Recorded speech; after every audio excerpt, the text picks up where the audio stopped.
أعوذ بالله من الشيطان الرجيم بسم الله الرحمن الرحيم رب اشرح لي صدري ويسر لي أمري واحلل عقدة من لساني يفقهوا قولي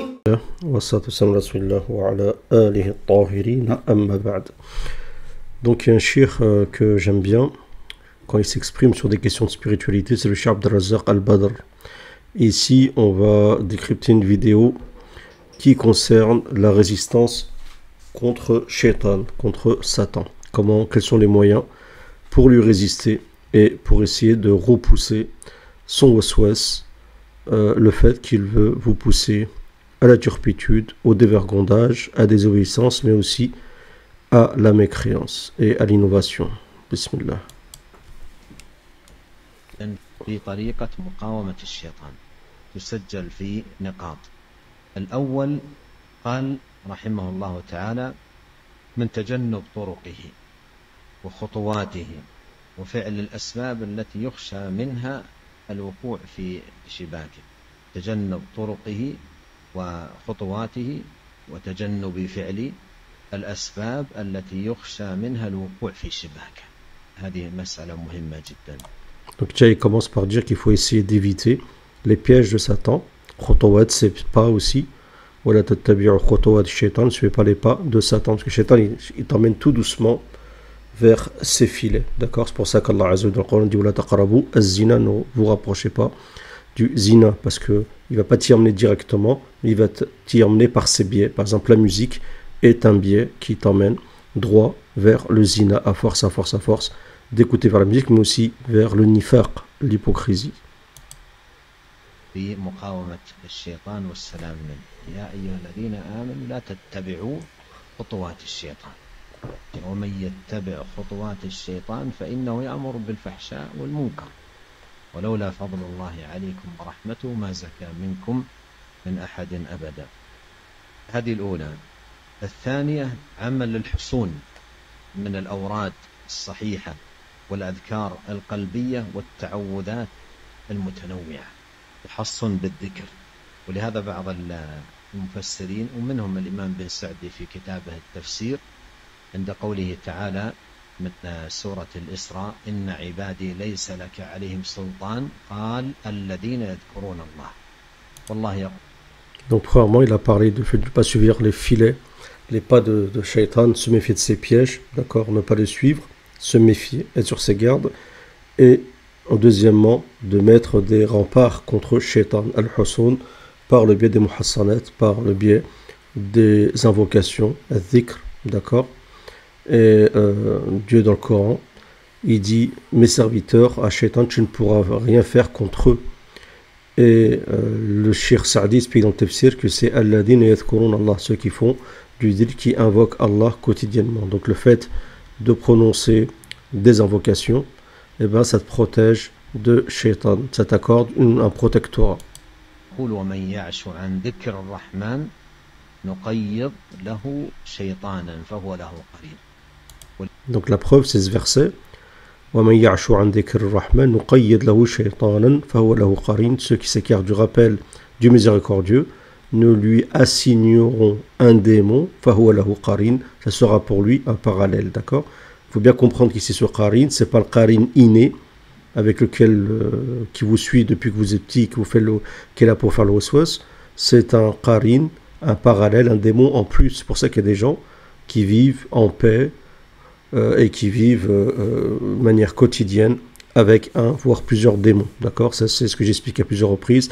Al-Muqarana, c'est aussi le cas de l'Égypte antique, ainsi de suite, d'accord. C'est ce démon qui se greffe à vous, que certains considèrent comme leur pote, leur compagnon. Les chanteurs, par exemple, ben, c'est celui qui leur insuffle les paroles, ainsi de suite. Et pour les gens lambda, c'est le démon qui vous pousse justement à faire le mal, à avoir une gestuelle satanique et à vous écarter de la vérité. ولهذا الذكر حصن يقي المسلم من الشيطان. وكما جاء في الحديث مثل الذي يذكر ربه كمثل رجل انطلق العدو وراءه سراعا حتى إذا أوى إلى حصن حصين فلم يجد عدو إليه منفذا. الذكر حصن. Donc le dhikr, c'est une protection, c'est un rempart, une forteresse. Il prend l'exemple de quelqu'un dont l'ennemi court derrière lui.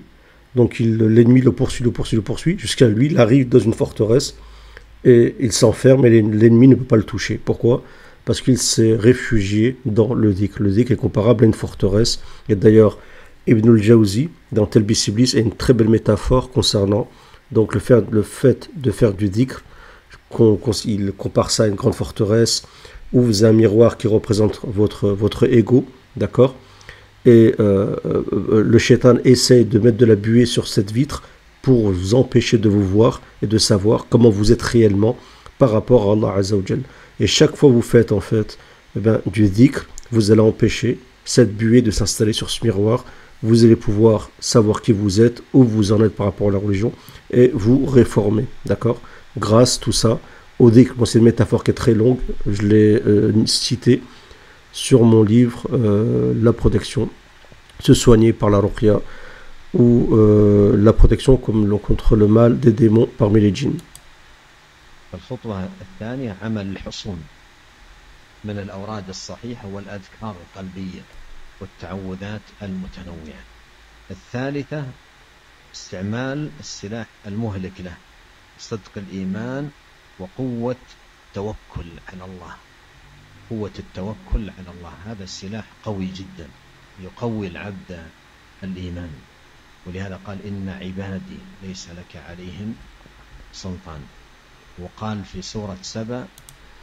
Donc là il explique que la troisième étape, et c'est l'arme la plus puissante pour vraiment pas détruire mais vraiment empêcher Shaitan d'avoir une emprise sur vous, parce que dans le Coran Allah Azza wa Jal explique bien à Shaitan qu'il n'aura aucune emprise sur ses serviteurs, min ibadi al-mukhlasin, par ceux qui ont été protégés de Shaitan, de l'emprise de Shaitan, car ils sont sincères. Mais la sincérité ici, le premier exégèse de la sincérité, al-ikhlas, c'est l'exemption de tout acte d'associationnisme, le cœur pur, à savoir un cœur empli de tawhid, mais aussi ensuite de sincérité.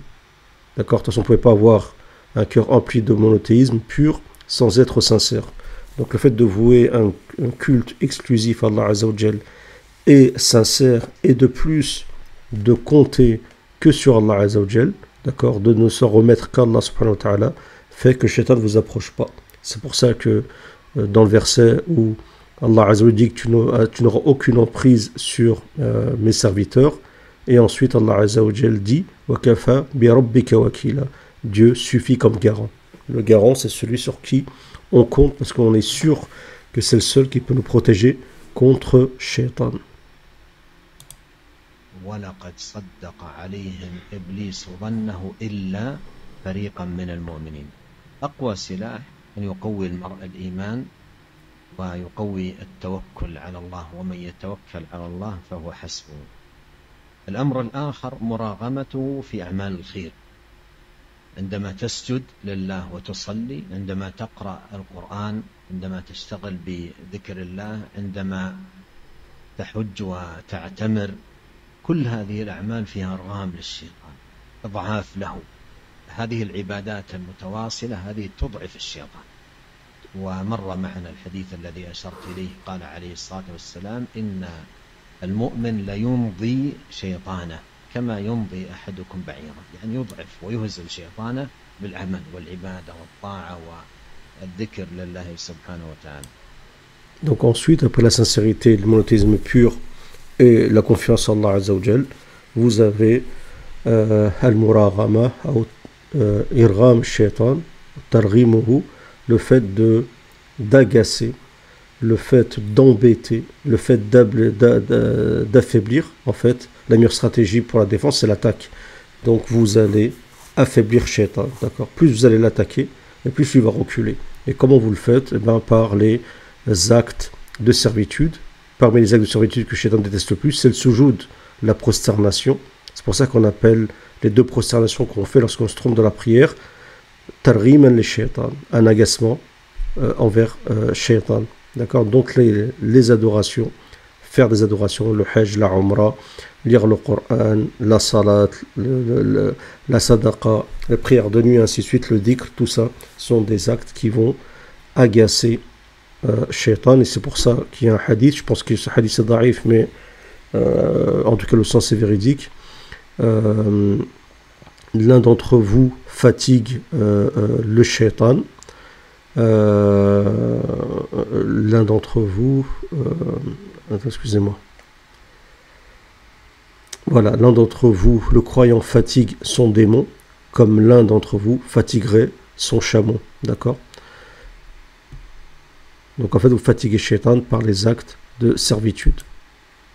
الأمر الآخر مقاومة وساوسه والأفكار الرديئة التي يدفع بها إلى القلب كل وقت بما يضادها ويبطلها من العلوم النافعة والحقائق الصادقة. الشيطان وسواس خناس يلقي الوساوس ورد الله كيده إلى الوسوسة، فعلى العبد أن يقاوم هذه الوسوسة بالاستعاذة، أعوذ بالله من الشيطان الرجيم، وبمقاومتها بالعلوم النافعة، بالعلوم النافعة والحقائق الصادقة. الحاصل هذه خلاصة بديعة جدا فيما يقاوم به العبد الشيطان. نعم. Donc la vidéo est finie. Donc la dernière étape, c'est de repousser tous les waswas de shaitan, d'accord, qui sont faits, c'est des mauvaises suggestions qui sont faits par le chuchotement, mais c'est aussi le fait d'essayer de vous rendre fou, de faire en sorte que vous n'ayez aucune volonté à faire du bien, à entreprendre des projets, ainsi de suite. Ça va aussi loin, et des fois aussi c'est ridicule. Il y a par exemple un najwa, dans le Coran, du innama najwa min ash-shaytan. Un najwa, c'est l'aparté, fait partie de Satan. C'est lorsque vous êtes, par exemple, je sais pas, vous êtes 3 personnes, et 2 personnes du groupe s'isolent et commencent à chuchoter. Shaitan va venir, il va dire, regarde, ils sont en train de parler de toi. Et Dieu dans le Coran dit, liyahzuna alladhina amanu, afin qu'il attriste les gens qui croient. Donc Shaitan, s'il peut t'attrister, il est content. Donc chaque fois que Shaitan te voit triste, te voit reclus, te voit feignant, te voit ne rien entreprendre, ne rien étudier, avoir des mauvaises pensées, des idées noires, avoir du désespoir, tout ceci fait plaisir à Shaitan. Vous ne le voyez pas dans l'invisible, mais votre démon est en train d'être content. Et vous le rendez triste lorsque c'est le contraire. Lorsque vous avez de l'espoir, lorsque vous entreprenez des choses, lorsque vous avez des bonnes idées, lorsque vous repoussez tout départ du feu, du waswas et de la suggestion, d'accord, parce que ensuite ça peut vous pousser à la paranoïa, voire la paranoïa aiguë, et ensuite vous ne voyez le monde que dans sa partie la plus noire, d'accord. Donc faites attention à ça. Si vous respectez toutes ces étapes que le Cheikh a citées, Inch'Allah, vous serez non seulement heureux dans votre vie, et vous serez protégé du shaitan par la rahma d'Allah, sa miséricorde, par la puissance d'Allah, Azza wa Jal. D'accord? Donc bien heureux celui qui est protégé des griffes de Satan. Allah Azza wa Jal les a appelés ibadi, mes serviteurs. Salam à tous.